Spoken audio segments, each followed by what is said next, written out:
आप देख रहे हैं सच्चा भारत लाइव न्यूज, हर कदम सच के साथ।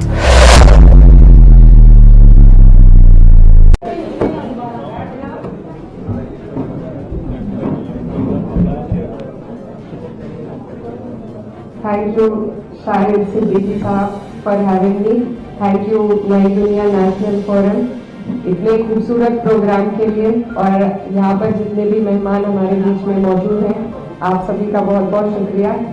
मुझे बहुत फख्र महसूस हो रहा है कि शाहिद सिद्दीकी साहब, जो मेरे वालिद के अजीज दोस्त हैं, उन्होंने मुझे इस लायक समझा कि इतने एस्टीम्ड पैनल में मुझे जगह दी, तो मैं दिल से उनकी शुक्रगुजार हूँ। और वो मेरी हद से ज़्यादा तारीफ करते हैं, अभी मैं उस लायक नहीं हूँ, लेकिन आपके हौसले अफजाई के लिए मैं आपका दिल से शुक्रिया अदा करना चाहती हूँ। हमारे बीच में सलमान खुर्शीद साहब मौजूद हैं, जिनके बारे में आप सब और हम बहुत सुन चुके हैं, बहुत जानते हैं, और वो हमेशा से एक रोल मॉडल रहे हैं, न सिर्फ मैं कहना चाहती हूँ मुसलमानों के लिए, पर पूरे देश के लिए। सब में मैं एक लॉयर हूँ, तो I am very inspired by him and I have always heard him and it's wonderful to share a seat with him here, so I am very grateful for that. Manoj Jha ji, जिनको हम बहुत सुनते हैं पार्लियामेंट में, और जिनसे बहुत प्रेरणा और सीखने को मिलता है, कैसे अपनी बात रखी जाए, कैसे सबकी बात रखी जाए। आपको भी मैं धन्यवाद देना चाहती हूँ। हमारे बीच में राकेश सिन्हा जी मौजूद हैं, इफ्तिकार अहमद साहब, और तमाम जितने भी लोग हैं। Thank you so much for all joining together for this wonderful event. जो कॉन्सेप्ट नोट है, उसको जब मैंने पढ़ा, and I thought what can the answer to this question be, what is the future of Muslims in India। मैंने बहुत सोचा और जहन में दो जवाब आए कि हमें जहाँ काम करने की ज़रूरत है, एक एक्सटर्नल हमारी जो रिप्रेजेंटेशन हो रही है मीडिया के माध्यम से, एक उस पर, और एक इंटरनली हम लोगों को अपने अंदर भी झांकने की ज़रूरत है।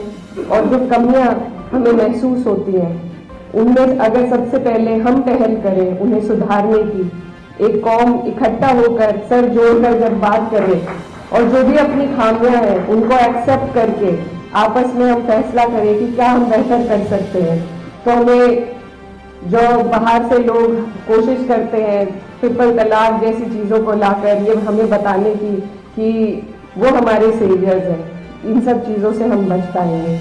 दूसरा, जो हमारा एक्सटर्नल रिप्रेजेंटेशन हो रहा है, जो परसेप्शन एक बनाया जा रहा है, उसको सुधारने के लिए सबसे ज़्यादा हमें तालीम की ज़रूरत है।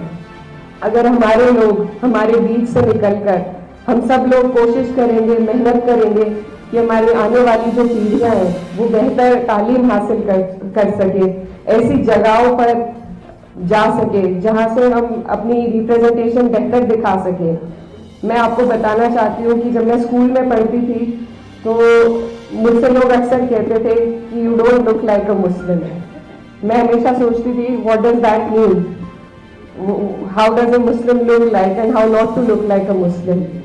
तो जब हम लोग अपनी जहनियत को दूसरों के साथ शेयर करते हैं, उनसे बात करते हैं, तो हमें महसूस होता है कि मुझ में और किसी और कम्युनिटी में कोई खास फर्क नहीं है। हम सब ने एक हिस्ट्री एक्सपीरियंस करी है, हम एक मुल्क के लोग हैं, हमारी समस्याएं एक है। तो हमारे बीच में जो नफरत घोली जा रही है, ये सिर्फ कुछ लोग पॉलिटिक्स के लिए कर रहे हैं, आगे बढ़ने के लिए कर रहे हैं। तो जब हम लोग डायलॉग को आगे बढ़ाएंगे, कम्युनिकेशंस करेंगे, सिर्फ अपनी कम्युनिटी में नहीं बल्कि और कम्युनिटीज में बैठकर। मैं ये भी बताना चाहती हूँ कि मैं कैराना कॉन्स्टिट्यूएंसी से अभी हाल ही में सांसद बनी हूँ, और मेरी जो कॉन्स्टिट्यूएंसी है वहाँ पर सिर्फ 30% मुस्लिम्स हैं और 70% नॉन मुस्लिम्स हैं। तो I am proud to say that I come from a community that constituency that has voted for me despite of only having 30% Muslims. तो मेरी पहल रही, मुझे बहुत लोगों ने कैंपेन के दौरान बोला कि आपको कम से कम 1.5 लाख नॉन मुस्लिम वोट चाहिए, एंड इट्स इम्पॉसिबल कि आपको इतने वोट मिल जाएंगे। लेकिन मैं सब जगह पहुंची, हर कम्युनिटी में पहुंची, इतनी दीवारें खड़ी कर रखी है हमने, लेकिन वो दीवारें असल में हमारे बीच नहीं है। जरूरत है तो सिर्फ एक समझ और सहज के साथ डायलॉग को इनिशिएट करने की।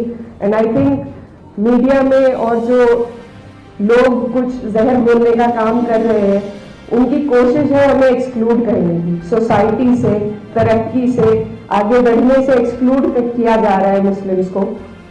और हम खुद भी फिर अपने आप को इतना नीचे महसूस करने लग जाते हैं कि हम घेटोआइजेशन का एक हिस्सा बनते जा रहे हैं। हम खुद अपने आप को संकोच में आ जाते हैं और रोक लेते हैं दूसरे लोगों से बात करने में, उनसे डायलॉग इनिशिएट करने में। और मैंने ये बहुत हाल फिलहाल महसूस किया है कि जो हालात चल रहे हैं, जो हम रोज किस्से सुन रहे हैं मीडिया में, जो जितने क्राइम बढ़ रहे हैं, उससे हमारे अंदर भी एक असहजता महसूस हो रही है सभी लोगों को।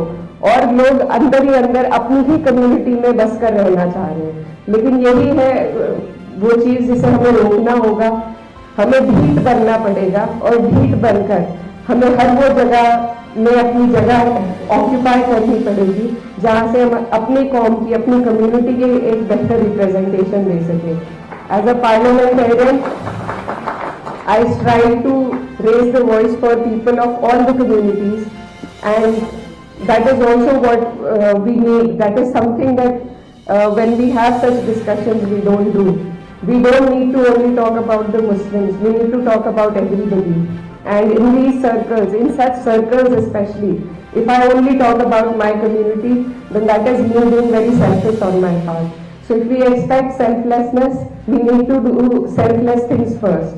तो हमें सिर्फ अपनी नहीं, अपने जैसों की, हर उस व्यक्ति की आवाज उठानी पड़ेगी, क्योंकि यही हमारे देश की गंगा जमुनी तहजीब है, जो एक तरफ से जिस पर वार हो रहा है और हम भी कहीं ना कहीं उसका शिकार होकर सिर्फ अपनी बात करने लगे हैं। तो हम सबको, ऐसे लोगों को जोड़ना पड़ेगा जो इस गंगा जमुनी तहजीब की हिफाजत करना चाहते हैं, और हम सबको एक दूसरे के लिए आवाज उठानी पड़ेगी। I think that is what the future holds for us, and if we move in this direction, I think it will be a better future. So and we have people amongst ourselves here जो हर जात, बिरादरी और धर्म की जो boundaries है उनको लांग कर यहाँ पर मौजूद है। और ऐसा हमने कई चीजों में देखा है। जब CAA NRC की प्रोटेस्ट हुई थी, तो I think more than Muslims there were other communities who had come forward to support us. So we need to stand for each other, we need to look within ourselves and do better for our community, and then to stand for other communities. I think only then can we provide a better future, not just for Muslims but for everybody in the country. Thank you so much.